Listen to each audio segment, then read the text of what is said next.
Buenos días, hermanos, les saludo con la paz del Señor. Hoy día continuamos con nuestra serie Tiempos del Fin. Esta es nuestra enseñanza número 2 y el título que hoy día vamos a compartir es El arrebatamiento. Por favor, vamos a abrir nuestras Biblias en Romanos capítulo 8, versículo 22. Así dice el Señor: porque sabemos que toda la creación gime a una, y aún está con dolores de parto hasta ahora. ¿Qué es esto, hermanos? ¿Qué significa esto? Hermanos, esta es una analogía de una mujer que va a dar a luz. Y esos dolores de parto son las contracciones que se hacen más seguidas porque el niño está cerca para nacer. Pero la pregunta es, ¿qué es lo que nacerá de esta creación? ¿Qué es lo que saldrá de esta creación? La Biblia lo llama el hijo varón. Pero ¿quién es este hijo varón? La Biblia dice que son los cristianos maduros, los cristianos verdaderos. ¿Y qué son esos dolores de parto? ¿Qué son esas contracciones? Jesús habló de esto y las llamó principio de dolores. Hermanos, ¿qué es lo que se escucha más estos últimos 10, 20 años en las noticias? Guerras, rumores de guerras, pestes, hambres, que la maldad del hombre está en aumento, que la ciencia está avanzando. Y eso habla de que el nacimiento de este hijo varón está cerca. Pero miren lo que dice el versículo 23, porque aquí lo confirma. Y no solo ella, sino también nosotros mismos, que tenemos las primicias del Espíritu. Nosotros también gemimos dentro de nosotros mismos, esperando la adopción, la redención de nuestro cuerpo. Y quiero rescatar 3 palabras en este versículo. La primera es esperando. Y esta palabra esperando viene del griego teleutao, que significa terminar la vida, significa expirar, significa fallecer, significa morir. Es decir, ¿cómo terminamos la vida los cristianos? Esperando ¿qué? La adopción, la redención de nuestro cuerpo. Esa es nuestra esperanza, ¿sí o no? La segunda palabra es adopción. Y adopción viene de la palabra griega huiotesia y significa adopción, literal, filiación, respecto a la condición de aquellos a quienes Dios, por intermedio de Cristo, adopta como hijos, volviéndolos herederos de la salvación. Ya no somos extraños, ya no somos advenedizos. Ahora somos hijos de Dios. Somos la Israel espiritual. Así lo dice la Biblia. Pero también está esta tercera palabra, redención. Y redención viene de la palabra griega apolutrosis, que significa rescate total. Es decir, liberación en razón del pago de un rescate, con referencia a la liberación del poder y las consecuencias del pecado que Cristo tomó sobre sí mismo al entregar su vida en rescate por toda la humanidad. Y este acontecimiento se dará, sí o sí. Muchos se burlan, muchos se ríen. Pero cuando esto ocurra, para muchos será demasiado tarde. Porque así como cuando Noé cerró el arca y muchos quisieron entrar, ya no pudieron. ¿Por qué? Porque Dios cerró las puertas del arca, la selló, dice la Biblia. Vayamos, hermanos, a Primera de Tesalonicenses. Primera de Tesalonicenses, aleluya. El capítulo 4, versículo 16 y 17. Así dice el Señor: porque el Señor mismo, con voz de mando, con voz de arcángel y con trompeta de Dios, descenderá del cielo, y los muertos en Cristo resucitarán primero. Luego nosotros los que vivimos, los que hayamos quedado, seremos arrebatados juntamente con ellos en las nubes para recibir al Señor en el aire, y así estaremos siempre con el Señor. Y quiero rescatar la palabra arrebatados. Y esta palabra arrebatados viene de la palabra griega arpagesometa, y significa o se refiere al momento específico del futuro en que los creyentes serán arrebatados por Jesucristo cuando Él descienda del cielo.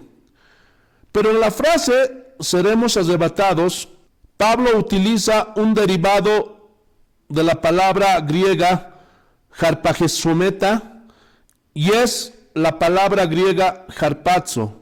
Y esta palabra significa apoderarse de, habla de apoderarse de algo que es tuyo. Hermano, tú tienes el poder de tomar lo que es tuyo. Tomas tu dinero, tomas tu carro, tomas tus cosas. ¿Por qué? Porque son tuyas. Entonces el Señor se apoderará de lo que es de Él. Y dice la Biblia, conoce el Señor a los que son suyos. También harpazo significa quitar con violencia, arrancar, llevarse rápidamente, refiriéndose a personas. También significa elevar, alzar. Y es así como seremos llevados, alzados al cielo. Eso es el arrebatamiento. ¿Lo están entendiendo, hermanos? Ahora vamos a ver con más detalle a la iglesia de Jesucristo. Es decir, a las personas que componen el cuerpo de Cristo. Y vamos a ver claramente cómo la Biblia habla de tres tipos de cristianos. Vayamos, hermanos, a Apocalipsis 12, versículo 1. Apocalipsis capítulo 12, versículo 1. Así dice el Señor. Apareció en el cielo una gran señal, una mujer vestida con la luna debajo de sus pies y sobre su cabeza una corona de 12 estrellas. A través de la palabra de Dios, desde Génesis hasta Apocalipsis, hay dos tipos de mujeres. Una representa los caminos de Dios y la otra los caminos del mal. Y esta mujer aquí en Apocalipsis es claramente la iglesia de Jesucristo. Y como cualquier esposa, está ataviada con la gloria de su esposo, el sol de justicia. La luna es símbolo de una mujer. ¿Por qué? Porque refleja la gloria del sol, su esposo. Y hay un bonito ejemplo acerca de esto en Génesis. Y esta es la historia de José. ¿Se acuerdan? Cuando él recibió, hermano, un sueño, una promesa de parte de Dios. Génesis capítulo 37, versículos 9 y 10. Así dice el Señor. Y aquí está hablando del sueño de José.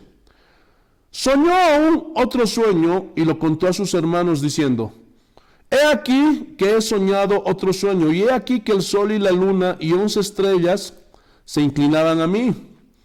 Y le contó a su padre y a sus hermanos. Y su padre le reprendió y le dijo: ¿Qué sueño es este que soñaste? ¿Acaso vendremos yo y tu madre y tus hermanos a postrarnos en tierra ante ti? Hermanos, en este sueño de José, la luna representa a su madre Raquel y el sol a su padre Jacob. Por eso está claro que esta mujer que aparece aquí en Apocalipsis 12 representa a la iglesia. Y una corona de 12 estrellas representa a las 12 tribus de Israel y a los 12 apóstoles. Continuamos, volvamos a Apocalipsis, hermanos, capítulo 12, y vamos a ver el capítulo 2. Amén. Así dice el Señor. Y estando encinta, clamaba con dolores de parto en la angustia de su alumbramiento. Esta mujer, la iglesia, dará a luz un hijo varón. Es decir, de la iglesia saldrá un primer grupo especial de cristianos maduros, llamados el hijo varón, los cristianos maduros. Aleluya. Versículo 3. También apareció otra señal en el cielo. He aquí un gran dragón escarlata que tenía 7 cabezas y 10 cuernos, y en su cabeza 7 diademas. Este dragón no es otro que Satanás en persona. La identidad de este dragón se revela en el versículo 9 y lo veremos más adelante. Seguimos, versículo 4. Y su cola arrastraba la tercera parte de las estrellas del cielo y las arrojó sobre la tierra, y el dragón se paró frente a la mujer que estaba para dar a luz, a fin de devorar a su hijo tan pronto como naciese. Hay que recordar, hermanos, que cuando Satanás se rebeló y fue arrojado del cielo, vayamos a Isaías, capítulo 14. Isaías, capítulo 14. Los versículos 12, y lo vamos a leer hasta el 15. Así dice el Señor. ¿Cómo caíste del cielo, oh lucero, hijo de la mañana? Cortado fuiste por tierra, tú que debilitabas a las naciones. Tú que decías en tu corazón, subiré al cielo, en lo alto junto a las estrellas de Dios levantaré mi trono. Y en el monte del testimonio me sentaré a los lados del norte. Sobre las alturas de las nubes subiré y seré semejante al Altísimo. Mas tú derribado eres hasta el Seol, a los lados del abismo. Entonces, hermano, qué locura del diablo, hermanos, quererse igualar a Dios siendo criatura. Y dice que Dios lo botó al abismo, está en el centro de la tierra, ahí es la morada del Satanás y sus demonios. Vamos a ver otras referencias más, hermanos. Vayámonos a Ezequiel, por favor, capítulo 28, los versículos 13, y lo vamos a leer hasta el versículo 17. Así dice el Señor. En Edén, en el huerto de Dios estuviste. De toda piedra preciosa era tu vestidura, de cormerina, topacio, jaspe, crisólito, berilo y onice, de zafiro, carbuncio, esmeralda y oro. Los primores de tus tamboriles y flautas estuvieron preparados para ti en el día de tu creación. Primeramente, hermanos, no sé si ustedes se acuerdan de las vestiduras de Aarón, y tenía en su pecho como una especie de escudo con todas estas piedras que la Biblia aquí nombra. Entonces, eso nos hace ver que Satanás tenía un sacerdocio allí en el cielo. Muchos dicen que él fue un sacerdote de alabanza, que él, gloria a Dios, aleluya, estaba a cargo de la alabanza a Dios, dirigía las huestes para alabar a Dios. Por eso dice tus tamboriles y flautas. Pero también algo que quiero rescatar es el día de tu creación. Entonces, gloria a Dios, Él es una criatura. Seguimos. Versículo 14. Tú, querubín grande, protector, yo te puse en el santo monte de Dios. Allí estuviste, en medio de las piedras de fuego te paseabas. Perfecto eras en todos tus caminos desde el día que fuiste creado. Y nuevamente aquí, gloria a Dios, la palabra de Dios lo confirma, que el diablo es una criatura. Qué pena que esos hombres que sigan al diablo piensan que el diablo está al tú por tú con Dios. No, hermanos, esa es una equivocación. El diablo no puede hacer más allá de lo que Dios le permite hacer. Hermano, el diablo es una criatura. Aleluya. Seguimos. Hasta que se halló en ti maldad. A causa de la multitud de tus contrataciones fuiste lleno de iniquidad y pecaste. Por lo que yo te eché del monte de Dios y te arrojé de entre las piedras de fuego, oh querubín protector. Se enalteció tu corazón a causa de tu hermosura. Entonces quiere decir que Luzbel era muy hermoso. Corrompiste tu sabiduría a causa de tu esplendor. Yo te arrojaré por tierra delante de los reyes y te pondré para que miren en ti. Entonces, hermanos, aleluya. Cuando el diablo se rebeló, él se llevó consigo una tercera parte de las estrellas. Y aquí estrellas son sinónimo de ángeles, o sea, son ángeles que se fueron con Luzbel. Sin embargo, 2/3 partes de los ángeles permanecieron fieles al Señor. En los últimos días, Satanás procurará devorar al hijo varón, pero no podrá, porque no puede entender que solo es una criatura. Pero es necio, es tonto este diablo. Jesús los reprende. Volvamos, hermanos, a Apocalipsis, capítulo 12. Ahora nos toca, estamos en el versículo 5. Así dice el Señor. Y ella dio a luz un hijo varón que regirá con vara de hierro a todas las naciones, y su hijo fue arrebatado para Dios y para su trono. Este hijo varón también se menciona en Isaías. Por favor, vayamos a Isaías capítulo 66, versículos 5 al 8. Para aquellos que dicen que ya el Antiguo Testamento no está en vigencia. No. Todas las profecías vienen desde el Antiguo Testamento. Así dice el Señor, Isaías capítulo 66, los versículos 5 hasta el 8. Oíd palabra de Jehová, vosotros los que tembláis a su palabra. Vuestros hermanos que os aborrecen y os echan fuera por causa de mi nombre, dijeron, Jehová sea glorificado, pero él se mostrará para alegría vuestra, y ellos serán confundidos.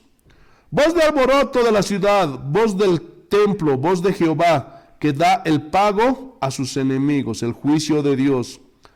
Antes que estuviese de parto, dio a luz. Antes que le viniese dolores, dio a luz hijo. Versículo 8. ¿Quién oyó cosa semejante? ¿Quién vio tal cosa? Concebirá la tierra en un día, nacerá una nación de una vez. Hermano, y esa nación es su iglesia, es la Israel espiritual. Hermano, esto nos habla de que nosotros pertenecemos a una nación, pertenecemos a un reino. Somos una nación santa. ¿Lo están entendiendo o no? Pues en cuanto Sión estuvo de parto, dio luz a sus hijos. Y este hijo varón gobernará las naciones con vara de hierro. Son coherederos con Cristo. Serán partícipes de las mismas promesas dadas al Señor Jesús. ¿Y cuáles son esas promesas que le dieron al Señor Jesús? Por favor, vayamos al libro de los Salmos, el capítulo 2. Salmos capítulo 2, versículos 8 y 9. Así dice el Señor. Y esta es una profecía mesiánica. Pídeme y te daré por herencia las naciones, y como posesión tuya los confines de la tierra. Los quebrantarás con vara de hierro, como vasija de alfarero los desmenuzarás. Entonces esto quiere decir que en el milenio, hermanos, ya no será como es en este tiempo de gracia. Las cosas serán más duras. Por eso, hermanos, no desprecien este tiempo de gracia en el cual estamos, esta oportunidad tan maravillosa, que con solo arrodillarte, con solo pedirle perdón al Señor, hermano, Él está dispuesto, hermano, a limpiarte y a darte una nueva vida. Seguimos, hermanos. Entonces, hay tres grupos de cristianos que se menciona en el capítulo 12 de Apocalipsis, los cuales corresponden y son paralelos a tres grupos de cristianos que se menciona también en la palabra de Dios. Pero esto se refiere más específicamente a los tres niveles de madurez cristiana: padres, jóvenes e hijitos o bebés. Por favor, vayamos a Primera de Juan, el capítulo 2, versículo 12. Lo vamos a leer hasta el 14. Os escribo a vosotros, hijitos, porque vuestros pecados os han sido perdonados por su nombre. Os escribo a vosotros, padres, porque conocéis al que es desde el principio. Os escribo a vosotros, jóvenes, porque habéis vencido al maligno. Os escribo a vosotros, hijitos, porque habéis conocido al Padre. Os escribo a vosotros, padres, porque habéis conocido al que es desde el principio. Os escribo a vosotros, jóvenes, porque sois fuertes y la palabra de Dios permanece en vosotros, y habéis vencido al maligno. Los tres grupos de cristianos mencionados en Apocalipsis 12 son, primero, el primer grupo, el hijo varón, que es arrebatado a la mitad de la gran tribulación. Ahí está en el versículo 5. Por favor, volvamos a Apocalipsis 12, versículo 5. Y ella dio a luz un hijo varón que regirá con vara de hierro a todas las naciones, y su hijo será arrebatado para Dios y para su trono. Estos son el primer grupo de cristianos maduros que serán arrebatados. El segundo grupo son los cristianos descuidados, los que también serán salvos, pero perderán el galardón, la recompensa. Pero la Biblia dice que serán protegidos a lo largo de toda la tribulación. Saltemos en el mismo capítulo 12 de Apocalipsis, pero al versículo 14. Mira lo que dice el Señor. Y se le dieron a la mujer las dos alas del gran águila para que volase de delante de la serpiente al desierto. La serpiente aquí es el diablo. A su lugar donde es sustentada por un tiempo y tiempos y la mitad de un tiempo. Y aquí tiempo es un año, tiempos es 2 años y la mitad de un tiempo es medio año. O sea, son 3 años y medio. O sea, los 3 años y medio finales para que acabe la gran tribulación, donde estos cristianos descuidados estarán protegidos. Se salvarán, pero perderán su galardón. El tercer grupo, aleluya, son los cristianos bebés, los cristianos inmaduros espiritualmente, los que siempre se estaban quejando, los que siempre estaban desconformes con la voluntad de Dios. ¿Por qué a mí? ¿Por qué me pasa esto? Que por qué no nací en otro país, que por qué no tengo lo que tiene mi amigo, y siempre, hermano, quejándose. Nunca le dieron la prioridad a su vida cristiana. Ellos descuidaron la vida de oración, la vida de santidad. Estaban ellos como la iglesia de la Odisea, tibios.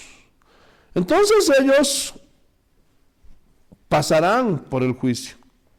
Estarán, hermanos, expuestos a todos los juicios que Dios les llamará en ese tiempo llamado la gran tribulación. Y esto lo podemos ver en el versículo 17 del mismo capítulo 12 de Apocalipsis. Entonces el dragón se llenó de ira contra la mujer y se fue a hacer guerra contra el resto de la descendencia de ella, los que guardan los mandamientos de Dios y tienen el testimonio de Jesucristo. O sea, creen en Jesucristo, creen en la palabra, pero se descuidaron, no maduraron, siempre escapaban cuando Dios quería tratar con ellos, siempre evadían los tratos de Dios. Qué triste, ¿no? Y tendrán que pasar por el juicio. Pero, ¿cómo podemos afirmar todo esto? Hermanos, tenemos respaldo bíblico para asegurar todo esto que estamos diciendo. Vayamos a Mateo, hermanos, al Evangelio de San Mateo, el capítulo 24, el versículo 37. Jesús habló acerca de este acontecimiento que va a pasar estos últimos tiempos. Mateo capítulo 24, versículo 37. Así dice el Señor: mas como en los días de Noé, así será la venida del Hijo del Hombre. Es por eso, hermanos, que los días de Noé nos dan la pauta para entender los últimos tiempos. Primero, en los tiempos de Noé, hermanos, no hubo ningún avivamiento. Fue igual que en este tiempo. Rechazaron a Dios, rechazaron su palabra, rechazaron los caminos de Dios. Pero por una mala interpretación de la palabra de Dios, muchos hombres hablan de que en estos últimos tiempos va a haber un gran avivamiento. Y sacan Joel. Por favor, vayámonos a Joel, al capítulo 2. Aleluya.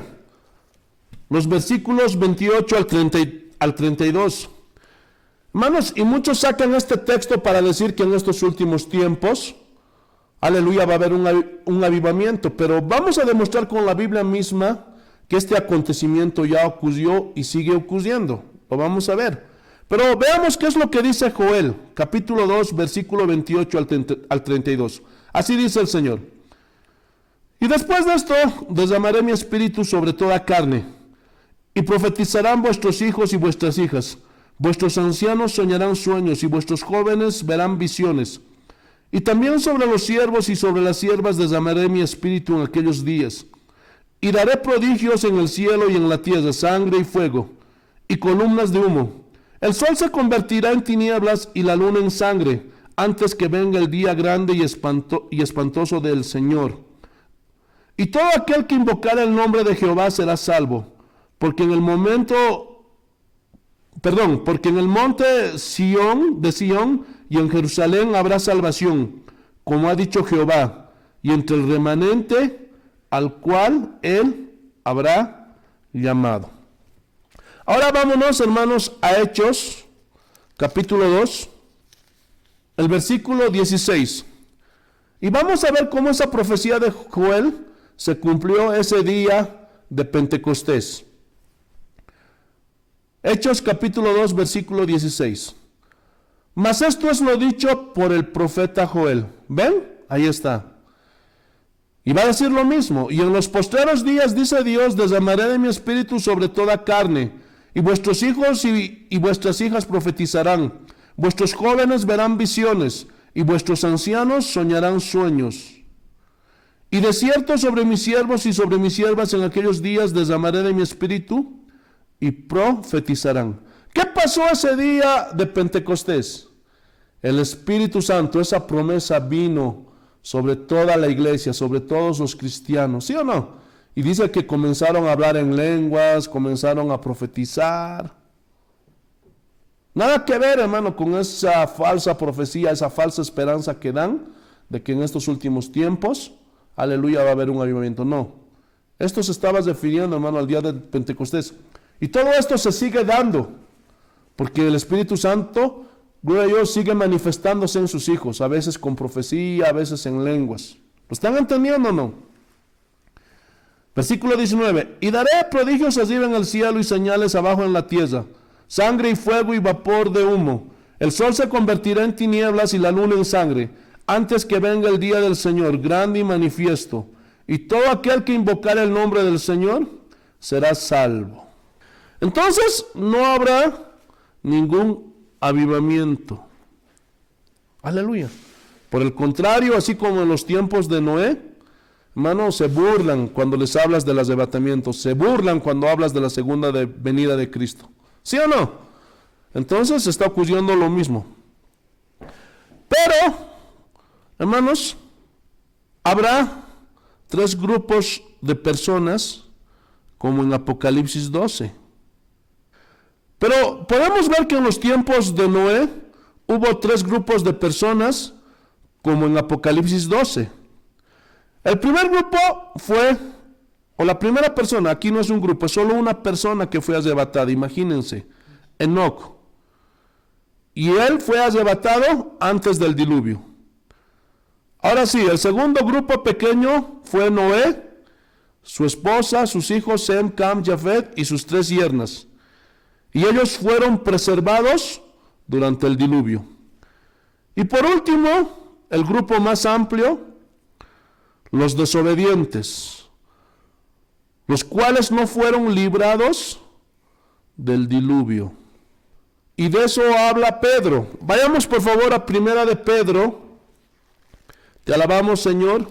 El capítulo 3, el versículo 20. Así dice el Señor. Los que en otro tiempo desobedecieron, cuando una vez esperaban la paciencia de Dios en los días de Noé, mientras esperaba el arca, en la cual pocas personas, es decir, 8 fueron salvadas por agua. ¿Pero por qué estos hombres no fueron salvos? Dice, porque desobedecieron. Lo mismo que hoy día, hermanos. Muchas de esas personas van a pasar por este juicio, muchos van a ser condenados. ¿Por qué? Por desobedientes. Entonces, vemos un grupo de cristianos muy selecto de la iglesia, llamados el hijo varón. Como llegaron a la madurez, dice que serán arrebatados a la mitad de la gran tribulación. Después está el segundo grupo, los cristianos descuidados, los que perderán la recompensa, pero serán salvos, porque dice que serán protegidos durante la tribulación. Pero este tercer grupo de cristianos inmaduros dice que serán perseguidos durante la tribulación. Algunos de ellos serán sacrificados, torturados, martirizados. Hermanos, yo no sé de dónde han sacado esa idea de que piensan que cuando el anticristo los agarre les va a dar un balazo y van a morir. Por eso, hermano, tengan cuidado con esas películas que hablan acerca de eso. No, hermano. Si nosotros vemos, hermano, la historia de los cristianos de los primeros 300 años, vemos a los cristianos, hermanos de la Reforma, van a ver que la gente que se oponía a Dios, lo que quería es que esas personas renunciaran a su fe en Jesucristo, renunciaran, hermanos, a la palabra de Dios. Hermano, el anticristo hará lo mismo. No es que vendrá y te dirá, tú eres cristiano y toma un balazo, ¡pum!, y te matará. No. Él va a hacer que esos cristianos nieguen a Jesús. Y seguramente por el descuido de estos hombres, por la inmadurez que siempre tomaron como un juego su vida cristiana, se quedarán familias enteras de cristianos. Entonces seguramente ellos vendrán, agarrarán a sus hijos, aleluya, como se ve en la historia de la iglesia, hermanos. Imagínate que a tu hijito le revienten la cabeza en un poste, en un muro, en un concreto, que a tu hija la violen, que a tu esposa que está embarazada le abran la barriga, con el único propósito de que tú niegues a Jesucristo, de que tú digas, yo niego mi fe en Jesucristo. Hermano, así será. No es un chiste, hermano, no es un juego. Por favor, ahora que estás en este tiempo de gracia, arrepiéntete, porque todavía hay oportunidad. Seguramente muchos no podrán resistirlo y se harán sellar con el sello de la bestia. Muchos doblarán sus rodillas delante de la imagen de la bestia. Ahora, hermanos, yo no niego que tal vez habrá algunos cristianos que sí, que pasarán por todo este juicio, por todas estas torturas, y al final serán decapitados. Por eso, hermanos, no jueguen a ser cristianos. No jueguen a ser cristianos. Y aunque muchos, después de ser torturados, sacrificados, decapitados, alcanzan su salvación, pero qué pena, porque teniendo ahora la oportunidad de evitar todo eso, por su desobediencia, padecerán mucho. Y estoy seguro que la gran mayoría renunciará a su fe en Cristo. Qué pena, qué triste de ese tercer grupo de cristianos inmaduros. Seguimos, volvemos, Apocalipsis capítulo 12. Estamos en el versículo 6. Y la mujer huyó al desierto, donde tiene lugar preparado por Dios para que allí la sustente por 1260 días. Entonces este segundo grupo de creyentes dice que serán protegidos por 1260 días. Y ustedes, si hacen la sumatoria, dan 3 años y medio. Este grupo de cristianos, este segundo grupo, es análogo a las 8 personas que fueron preservadas durante el diluvio en los días de Noé. Pasaron por el diluvio, pero fueron protegidos. Exactamente así les acontecerá a estos cristianos descuidados. Estarán aquí en la tierra durante toda la tribulación, pero serán protegidos, se salvarán. Seguimos, versículo 7. Después hubo una gran batalla en el cielo. Miguel y sus ángeles luchaban contra el dragón, y luchaban el dragón y sus ángeles, pero no prevalecieron ni se halló ya lugar para ellos en el cielo. Y fue lanzado fuera el gran dragón, la serpiente antigua, que se llamaba Diablo y Satanás, el cual engaña al mundo entero, fue arrojado a la tierra y sus ángeles fueron arrojados con él. Entonces aquí la Biblia dice que habrá una guerra en los cielos, a la mitad de la gran tribulación. Miguel y sus ángeles combatirán contra Satanás y sus ángeles, y los arrojarán, dice, del cielo. Entonces esto nos indica que el diablo todavía tiene acceso a lugares celestiales. ¿Se acuerdan, gloria a Dios, si está en el libro de Job, pues registrado, que dice que ahí estaban los hijos de Dios, pero también ahí estaba Satanás? Aleluya. Y Dios usó a Satanás, ¿para qué? Para probar a Job. ¿Se acuerdan o no? Pero Satanás ya no ocupa la posición que tenía antes. No. Y cuando Dios da la orden a Miguel y a sus ángeles, entonces dice que echarán fuera a Satanás y a todos sus ángeles. ¿Por qué? Porque Dios ya no lo usará más como instrumento para probar a los hombres. Hermanos, muchos se preguntan, ¿por qué Dios permite que el diablo esté en este mundo? Es que Él tiene propósitos, ya se los dije, Él tiene el control de todo, Él es soberano. Y Dios usa al diablo, ¿para qué? Para probar a los hombres.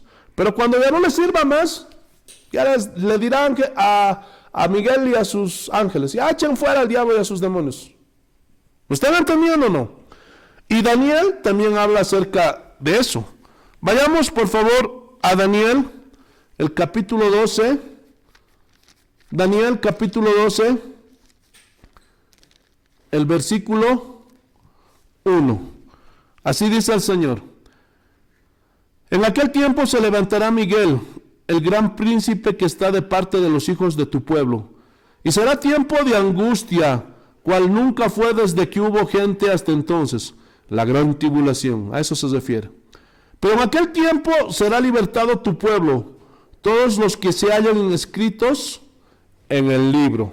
¿Cuál libro es ese? El libro de la vida. Aleluya. Entonces, hermanos, aleluya. El ángel Miguel está de parte nuestra. Está de parte nuestra el ángel Miguel para protegernos. Amén. Aleluya. Volvamos. Apocalipsis capítulo 12. Aleluya. Estamos en el versículo 10. Mira lo que dice el Señor. Entonces oí una gran voz en el cielo que decía: ahora ha venido la salvación, el poder y el reino de nuestro Dios y la autoridad de su Cristo, porque ha sido lanzado fuera el acusador de nuestros hermanos, el que los acusaba delante de nuestro Dios día y noche. O sea, en el milenio, hermano, ya no va a haber quien acuse a los hombres. Ya, hermano, el acusador va a ser echado por 1000 años, va a ser atado por 1000 años, hermano, en el abismo. Aleluya, gloria a Dios. Versículo 11. Y ellos le han vencido por medio de la sangre del Cordero y de la palabra del testimonio de ellos, y menospreciaron sus vidas hasta la muerte. Aquí se nos dice 3 cosas para vencer a Satanás. La primera es la sangre derramada de Cristo. Pero ¿cuál es el poder de la sangre derramada de Cristo? Hermano, la sangre de Cristo no es para que estés cubriendo tu casa, tu auto, hermano, a tu familia, que te estés protegiendo del COVID-19. No. Gloria a Dios. Eso, hermano, pareces católico y estás usando la sangre de Cristo como si fuera un fetiche. Por favor. Vamos a ver cuál es el poder de la sangre de Cristo. Vayamos por favor a 1 de Juan capítulo 1, versículo 7. 1 de Juan capítulo 1, versículo 7. Pero si andamos en luz como Él está en luz, tenemos comunión unos con otros, y la sangre de Jesucristo su Hijo nos limpia de todo pecado. Ese es el poder de la sangre de Cristo. Que cuando estábamos en nuestros pecados, cuando estábamos en nuestros delitos, hermano, la sangre nos limpió. Ahora nadie nos puede acusar, ahora nadie nos puede señalar, porque el poder de la sangre de Cristo, el sacrificio que hizo Jesús en la cruz del Calvario, hizo posible que nuestros pecados sean perdonados, sean limpiados. La segunda cosa para vencer a Satanás es la palabra de nuestro testimonio. Es decir, que tenemos que tener una experiencia cada día con el Señor, viviendo en base a toda palabra que sale de Él. O sea, poner en práctica lo que aprendemos, no ser solo oidores, sino hacedores de su palabra. Vayamos, hermanos, a Mateo capítulo 4, versículo 4. Mateo capítulo 4, versículo 4. Así dice el Señor. Y aquí está hablando Jesús con el diablo, ¿se acuerdan? Y les responde al diablo: escrito está, no solo de pan vivirá el hombre, sino de toda palabra que sale de la boca de Dios. Entonces, hermanos, parte de la vida de un cristiano, ¿qué es? Vivir conforme a toda la palabra que sale de la boca de Dios. Ponemos en práctica todo lo que aprendemos, todo lo que está en la palabra de Dios. La tercera cosa es menospreciando nuestra vida hasta la muerte. O sea, convirtiéndonos en sacrificio vivo. ¿Cómo? Tomando nuestra cruz cada día. Lucas capítulo 9, versículo 23. Así dice el Señor. Y decía a todos: si alguno quiere venir en pos de mí, niéguese a sí mismo, tome su cruz cada día y síganme. Es decir, estamos crucificados con Él. Hermanos, nuestros sueños, nuestras metas, nuestros anhelos pasan a segundo plano. Ahora, hermanos, los cristianos, los que hemos nacido de nuevo, aceptamos la voluntad de Dios. Somos guiados por Él para hacer su voluntad.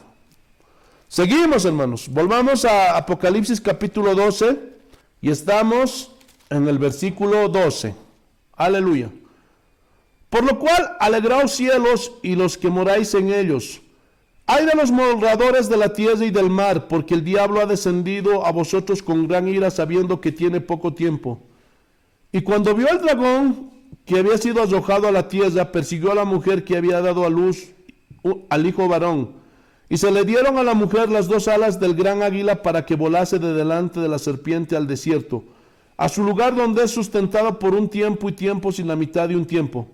Y la serpiente arrojó de su boca tras la mujer agua como un río para que fuese arrastrada por el río. Pero la tierra ayudó a la mujer, pues la tierra abrió su boca y tragó el río que el dragón había echado de su boca. Hermano, a esas alturas, Satanás ya sabrá que le queda muy poco tiempo. ¿Para qué? Para atormentar a los hijos de los hombres.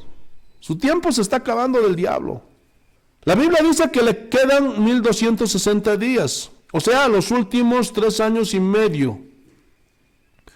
Y lo primero que tratará de hacer es destruir a la mujer, o sea, a los cristianos descuidados.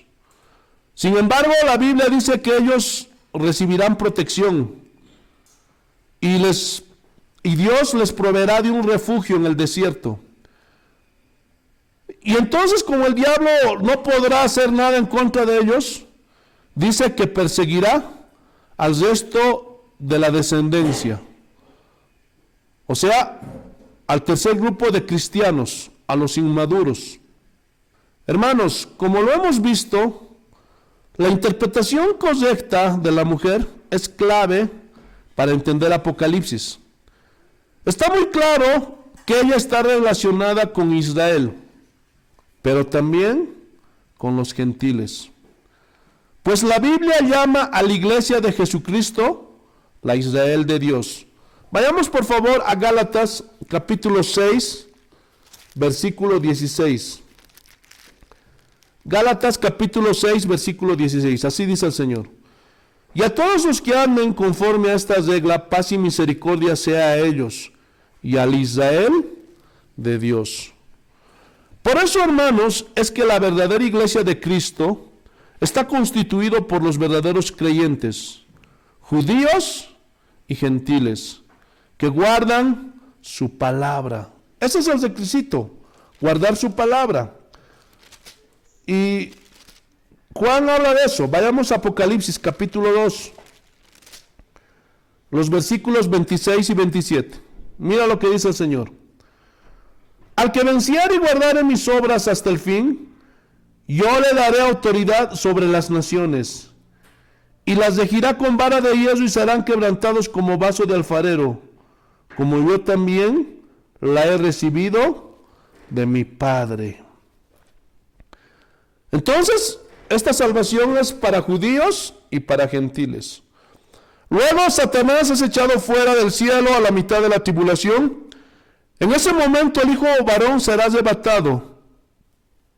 Y en ese momento comienza el juicio. Vayamos por favor a 2 de Tesalonicenses, el capítulo 2, los versículos 6 y 7. 2 de Tesalonicenses capítulo 2, versículos 6 y 7. Miren lo que dice el Señor. Y ahora vosotros sabéis lo que lo detiene, a fin de que a su debido tiempo se manifieste.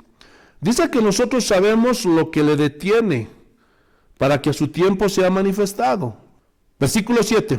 Porque ya está en acción el misterio de la iniquidad, solo que hay quien al presente lo detiene, hasta que él a su vez sea quitado del medio. ¿Qué es lo que va a ser quitado de esta tierra? ¿Qué es lo que va a ser alzado? ¿Qué es lo que va a ser arrebatado? La iglesia de Jesucristo.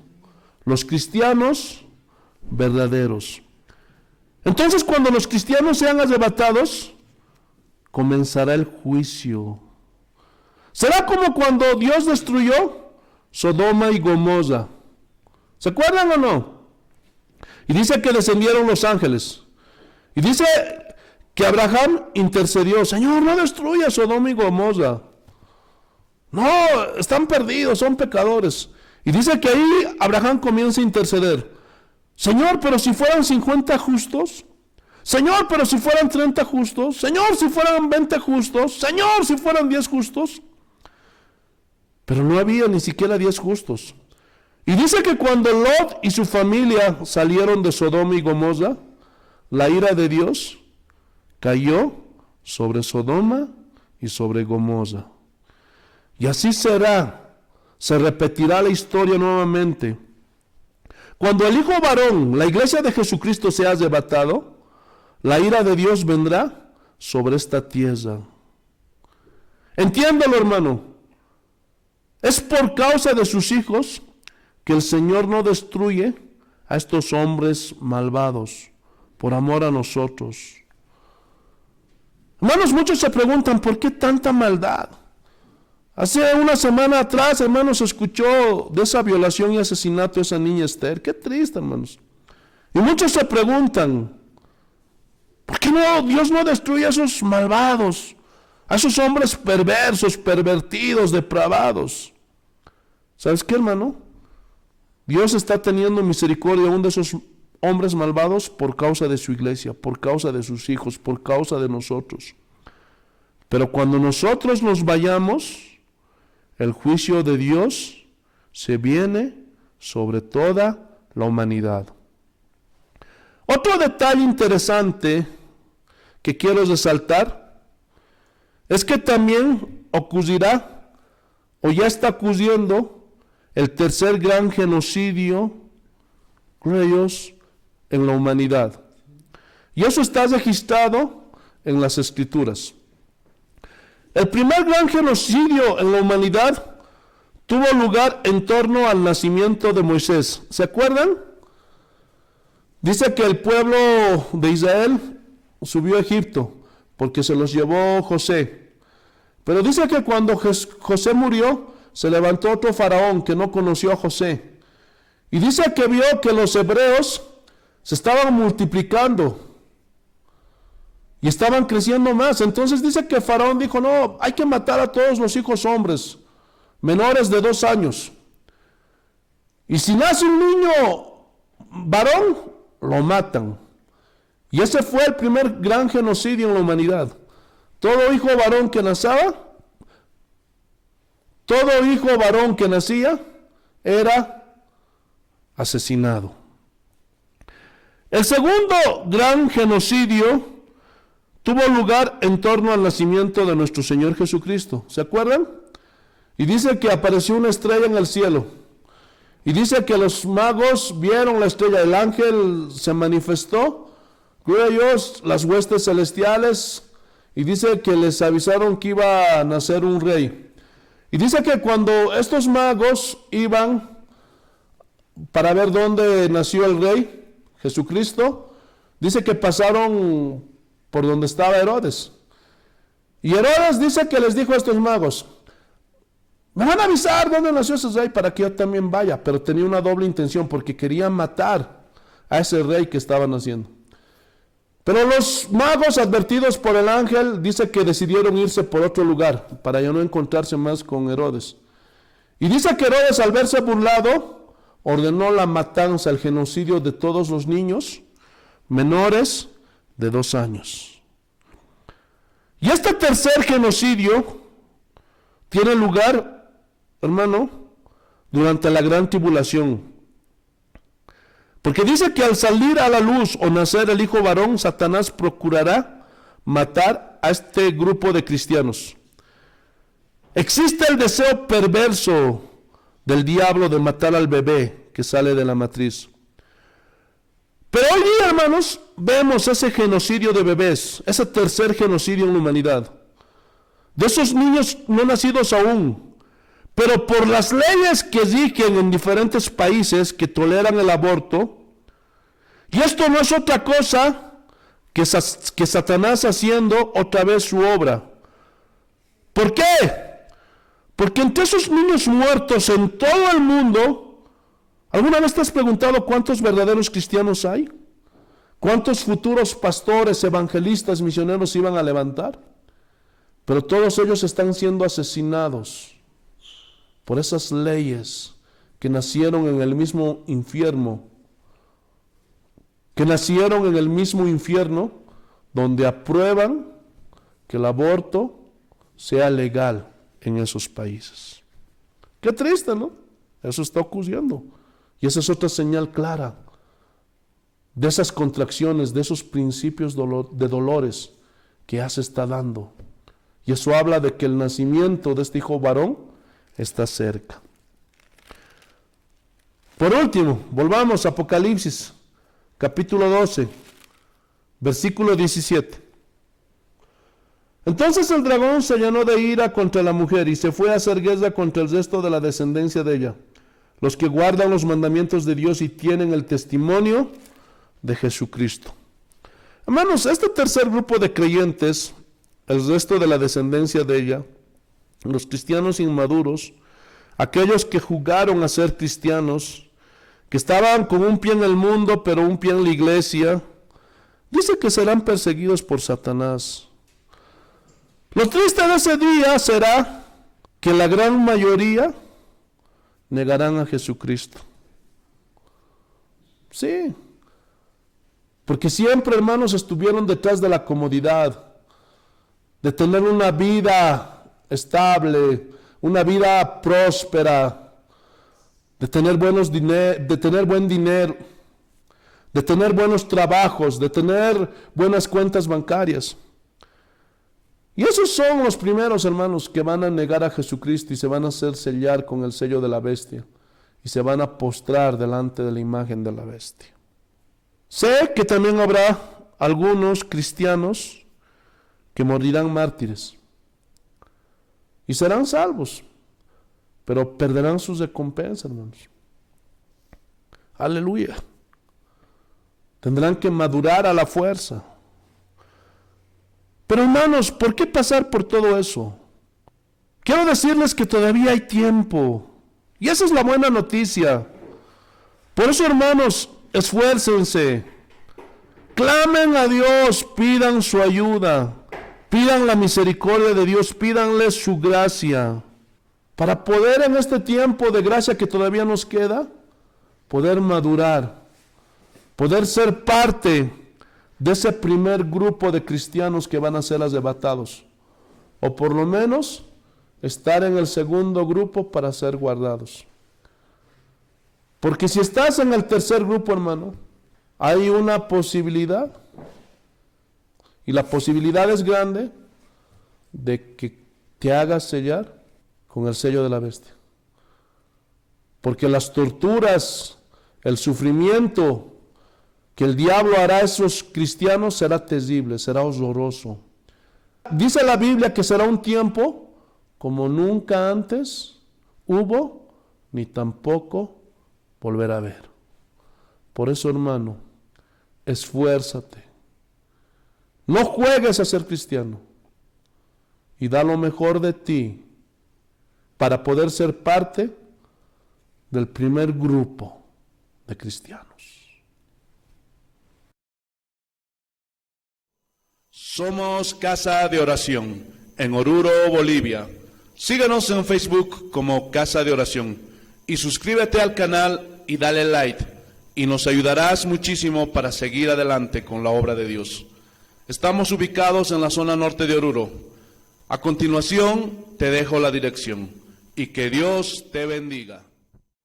Somos